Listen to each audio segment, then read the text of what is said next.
é uma tendência, ou impulso espontâneo, irrefletido e inconsciente da mente humana, que um homem normalmente mais deseje os prazeres que lhe são proibidos. É uma das máximas observadas pela mente, que ao termos consciência dela, torna-se mais fácil combater. Provavelmente, isto explique o fato de buscarmos constantemente ultrapassar desafios, de forma que não nos contentemos com aquilo que temos como garantido. E não pode parecer mais estranho que esse pensamento acaba desencadeando uma série de confusões mentais, o que é capaz de despertar o pior lado da humanidade: ganância, desrespeito, falsidade, anseio pela supremacia, indiferença e desamor, ou seja, frieza de espírito. Nós nos tornamos o fruto dos nossos pensamentos. Tudo o que somos redunda do que pensamos. E através dos nossos pensamentos, criamos o nosso mundo. É fundamental ter a consciência também que a falta de ocupação não é repouso. Uma mente absolutamente vazia, ela vive em estado angustiado, e ao mesmo tempo a duplicidade do pensamento conduz a mente a ter duas opiniões ao mesmo tempo, contraditórias, e ainda assim o indivíduo acaba acatando as duas, inconscientemente, vitimizando-se, o que vai gerar autossabotagem. Nas escrituras sagradas, aborreço a duplicidade, diz o Criador, Salmo 119 e 113. Precisamos combater aquilo que destoa do plano original, se quisermos verdadeiramente compreender e nos apoderar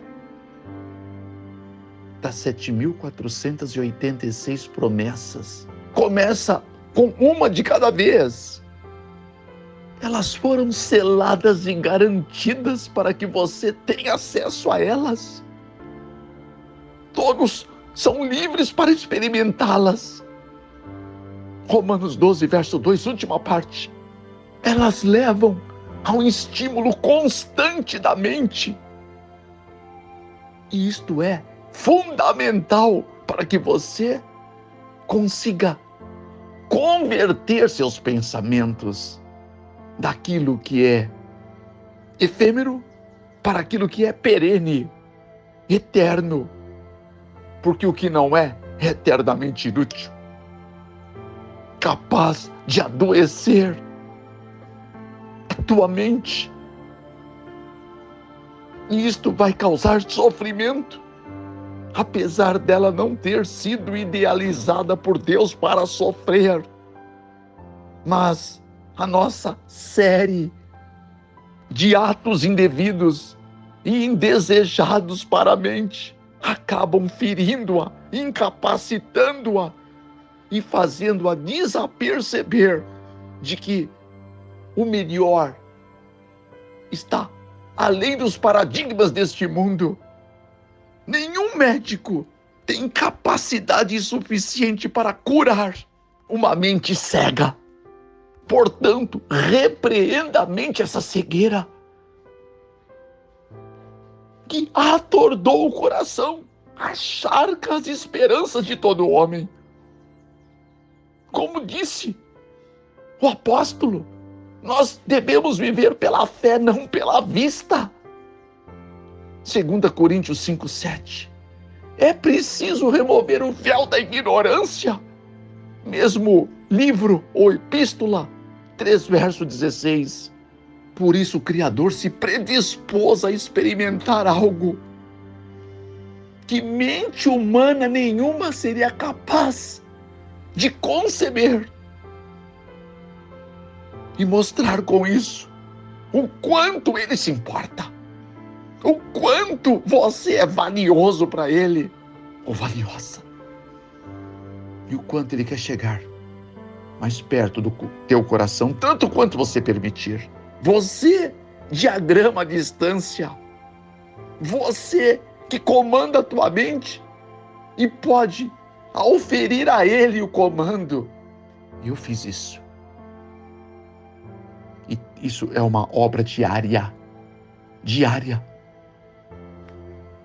Salmo 37, versos 3 a 6. Diária. E 9:23 do livro de Lucas, Evangelho. E no sequencial de nossa reflexão, a agonia do Cordeiro de Deus que tira o pecado do mundo, nós chegamos até o Evangelho de Mateus 27:22. E daqui eu quero discorrer para que nós consigamos ter uma consciência mais cristalina, ter mais nitidez com isso e buscar um foco que nós não tínhamos ainda. E nesse texto, conforme dissemos na madrugada passada, disse Pilatos à multidão: que farei então de Jesus chamado Cristo? E eles gritavam escandalosamente. Gritos homéricos provindos dos quintos dos infernos instavam pela crucificação do Filho de Deus. Os principais sacerdotes redobravam os seus berros escandalosos. Lucas 23 e 24. E Pilatos, fraco, covarde, julgou que devia fazer o que eles pediam, dizendo: hei de crucificar o vosso rei? 19:15 do Evangelho de João. A turba responde, assim como os principais sacerdotes: não temos rei senão César. Traído, abandonado, renegado pelo seu próprio povo. Pilatos estava atordoado, mas que mal ele fez! E vendo que nada se aproveitava, antes crescia o tumulto, lavou as suas mãos diante daquela turba enfurecida e possuída de demônios, alegando que estava inocente do sangue deste justo, considerem isso, conclamou Pôncio Pilatos. Pelo que respondeu o povo: seu sangue caia sobre nós e sobre nossos filhos. Amados, lembre-se de como esse povo tem sido perseguido. O holocausto, predito nas profecias, Jeremias 29, 17 a 19. Barrabás foi solto. Cristo foi levado a ser açoitado, cumprindo-se mais uma profecia do Salmo 129, 3. Largos se fizeram sulcos em minhas costas, e os lavradores araram nelas. Agora, ainda que o povo judeu perseverou em renegar o Cordeiro sempiterno de Deus, Deus nunca deixou de ter um plano para eles. Como escrito em Atos dos Apóstolos 372 a 374, um livro maravilhoso. Muitos vão se arrepender profundamente e reconhecer Jesus como o Filho amado e unigênito de Deus, cheio de graça e de verdade. que encarnou-se entre nós para promover salvação. Evangelho de João 1,14. E levar o pecado do mundo. 1,29.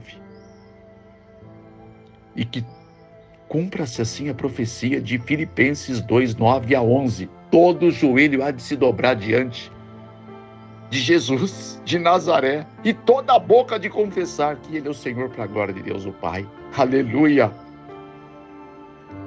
Mas o rito continuava. Uma vez entregue aos soldados, após conduzido a tal audiência, reuniram-se junto dele, naquela corte agora, sem o seu líder maior, Pilatos, e despiram o Filho de Deus. Cobriram com uma capa escarlate. Apocalipse 19, verso 8. Atesta que ele haverá de vestir de linho fino, puro e resplandecente aqueles que haverão de ascender com ele aos céus, porque o linho fino são a justiça dos santos. A sua própria justiça será a nossa veste. Jeremias 23, 5 e 6 e 33, 16. E isto é extraordinário. Vai nos coroar com a coroa da vida, mencionada em Tiago 1, verso 12. E já podemos experimentá-la em forma de um antigozo, ao resistir uma tentação, combatendo-a na nossa carne. E após, passando nesses difíceis testes, nós somos recebedores dessa coroa, que um dia estará conosco para sempre. Exaltado seja o Cordeiro de Deus. Aquela mesma que Paulo alegava em 2 Timóteo 4, verso 8, dizendo: desde agora a coroa da justiça me está guardada, a qual o Senhor, o justo juiz, me dará naquele dia, e não somente a mim, mas também a todos os que amarem a sua vinda. Aleluia! Eu sou recebedor também desta promessa e aguardo com uma paixão particular a brevíssima vinda do Filho amado de Deus. Note, amados filhinhos de Deus, que em outro episódio, pouco antes, agora do momento relatado, estando os principais sacerdotes e escribas acusando com toda a veemência, não diante de Pilatos, mas de Herodes, onde o próprio foi indicado que ali fosse levado.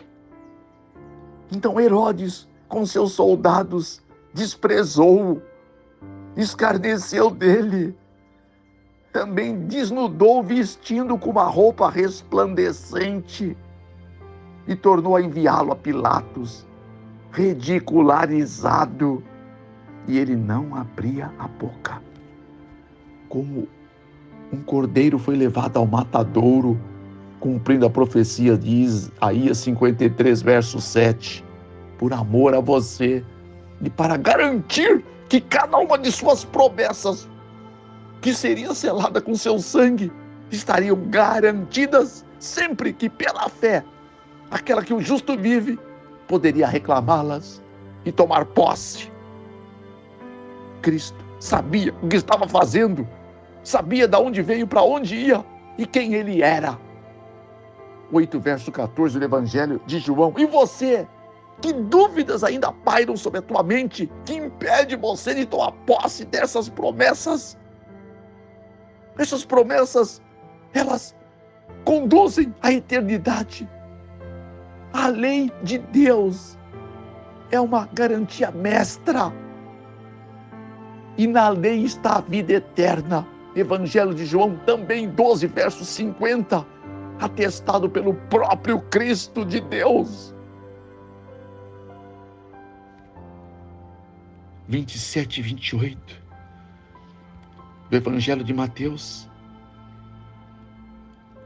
agora desnudado, coberto com essa capa escarlata que citamos, teceram uma coroa de espinhos e puseram-lhe sobre a sua cabeça. E em sua mão direita uma cana, uma vara, para servir de um cetro de baixo calão. E eles se atreveram a ajoelharem-se diante dele e escarneciam mais e mais, dizendo: salve o rei dos judeus. Quantos de nós já não nos ajoelhamos diante dele?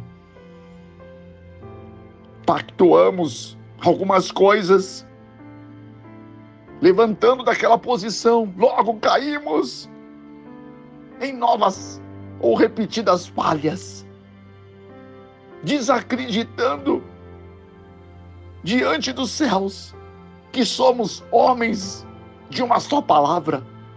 Quanto vale um homem com 2, com 3, com 4 palavras? Que valor nós temos? Que votos que fizemos e nós não tivemos hombridade para honrá-lo? Como podemos esperar suas promessas quando a nossa mente, a própria mente da gente, está nos condenando? 3, 20 e 21 da primeira epístola de João, está lá escrito.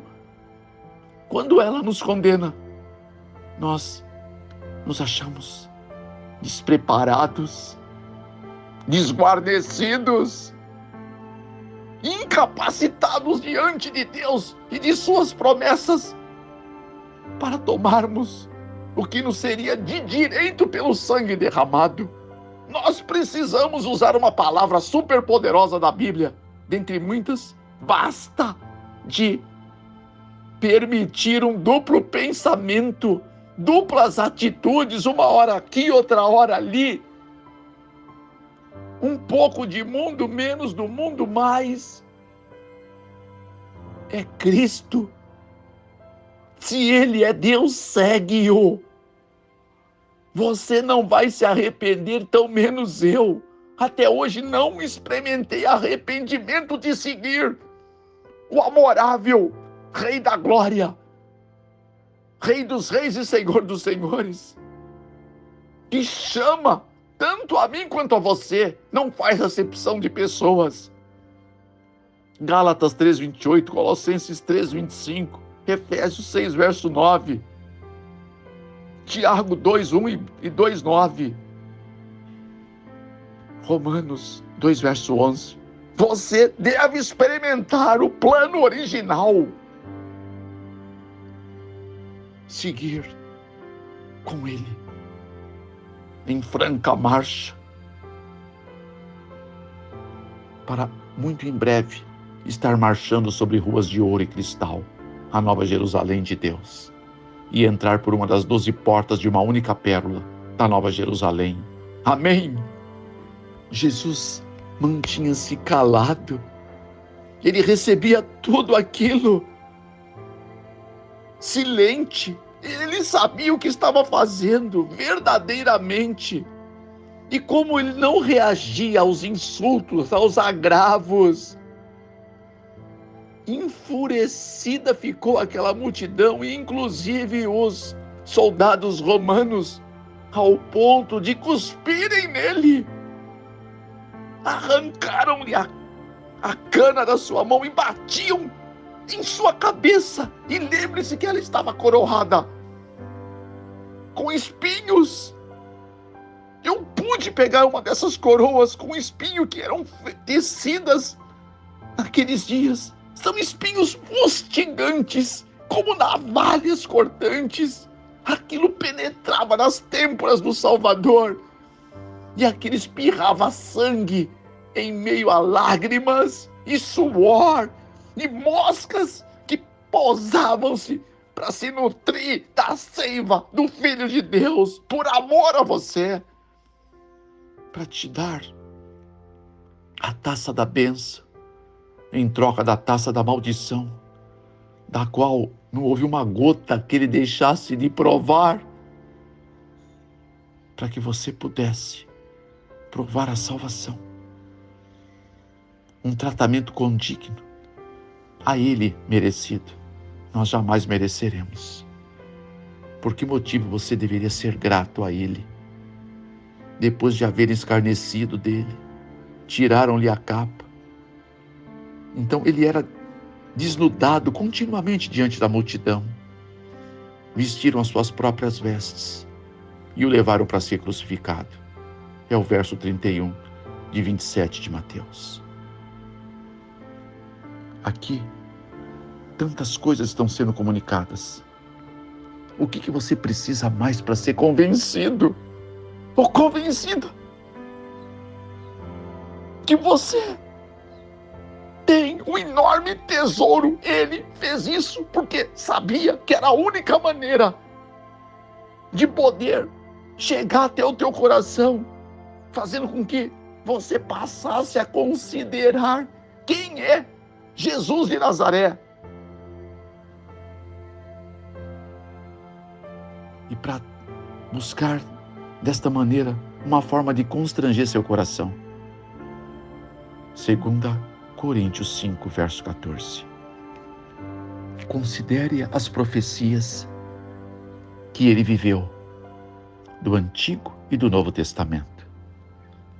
Vendido por 30 moedas de prata, dinheiro usado para comprar um campo do oleiro. Zacarias 11, 12 e 13. Mateus 27, 3 a 9. Levado como um cordeiro para o matadouro. Isaías 53, 4 a 7, João 29 e Atos 8, 32 a 35. As mãos e os pés de Jesus transpassados, mas ele não foi apedrejado. Salmo 22, 16 e Lucas 24, 39 a 40. Tudo escrito, tudo determinado, cada detalhe sendo consumado diante de todos os olhos deste mundo. Alguns param para olhar, outros desprezam e como um gospe sobre a palavra, a profecia que ele representa e o fará para sempre. Pai, Deus poderoso, nós não podemos continuar desta maneira, oscilantes na nossa fé, crédulos, horas incrédulos. Se há poder no sangue de Jesus, que sejamos transformados da água para o vinho, começando em mim, Senhor, para que, ao fixar nossos olhos no Mestre, venhamos desapropriar o eu dos seus intempéries de caráter, firmando-o sobre as promessas garantidas por todo o rito de dor e sofrimento, de silêncio, de lágrimas e de sangue. Foi pronunciada uma nova aliança, a última aliança. Nós, se ficarmos fora dela, perderemos tudo, pouco antes de todo esse sofrimento. Jesus levantou aquele cálice na Santa Ceia, dando graças, dizendo-lhe: bebei todos, porque este é o meu sangue, o sangue do Novo Testamento, que é derramado por muitos para a remissão dos pecados. Não é por todos, por muitos, ainda que muitos serão chamados e poucos escolhidos. E uma multidão inumerável como a areia do mar haverão de se perder. Dito no Apocalipse: Pai, não está em nossas mãos simplesmente, mas sobretudo em nosso coração o que vamos fazer de tamanhas propostas. O Senhor não vai forçar ninguém a ir para o céu, para a nova terra preparada, a Canaã celestial.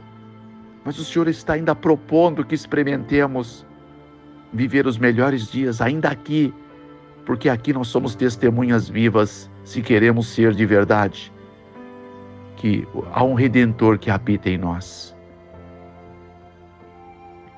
Pai de amor, deixamos a nossa família no teu altar, deixamos os casamentos que representamos, as vidas solitárias dos solteiros, aqueles que namoram. Confirme o Senhor se estes que estão conosco são verdadeiramente quem o Senhor preparou.